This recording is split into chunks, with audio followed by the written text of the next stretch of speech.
Hello everybody, I'm Blue, and today I'm going to be swapping stories with a special guest. Hey guys, so I'm Spotty, and I'm an Australian girl, cuber, and YouTuber, just like the Cubeorithms. Well, the cubing and YouTubing part anyway. But let me start you off with one of my favourite cubing moments. So, not too long after one of my school friends found out about my channel, he took a sudden interest in the Rubik's Cube and asked me to teach him my ways. Now, to put it nicely, my friend wasn't the easiest person to teach. I taught a couple of people before, my dad and my sister being two of them, and both were a lot easier to work with and just faster learners in general. But I went ahead and did my best to teach him the secret to solving this puzzle. The first day in, he was very intent on me not to show him the different steps as I normally would, but to tell him what to do while he was holding it. Now that might not sound like the worst thing in the world, but if you've ever tried teaching somebody, you would know the frustration when somebody doesn't really let you teach the way you would want to, and just the difficulty to progress anywhere. But after that failed miserably, he agreed to let me teach him the needed notation and algorithms, and along with a couple of pages of brief instructions, with pictures of course, and FaceTiming every night for the next couple of nights, he was finally getting the hang of it. A couple more days of reminding him which way the clock runs, and he finally got it. It was at this moment, after the hours and hours of FaceTiming and him working his magic on the thought impossible cube, that I felt an enormous amount of satisfaction and just happiness that I didn't experience with other people I taught. The process was long, but it made the end result that much better. Alright, that's a pretty good story, teaching your friend, that's all good, but I have a similar story, so here we go. Back when I was 14, shortly after I got into cubing, there was this 10-year-old kid who I knew. He has requested that I use the fake name Jimmy for this story. So everybody, this is Jimmy. It's not his real name. But he does watch my videos, so how's it going, Jimmy?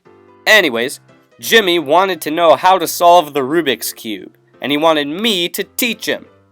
Now, the hard thing was that Jimmy and I only saw each other once a week for 1 hour.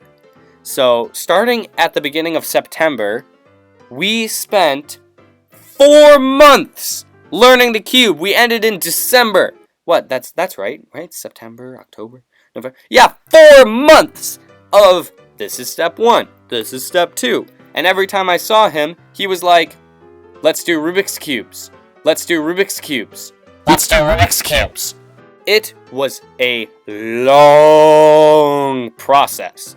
But his mother was super cool and she got me a Rubik's 2.0 as a thank you present for spending so much time teaching her son how to solve the cube.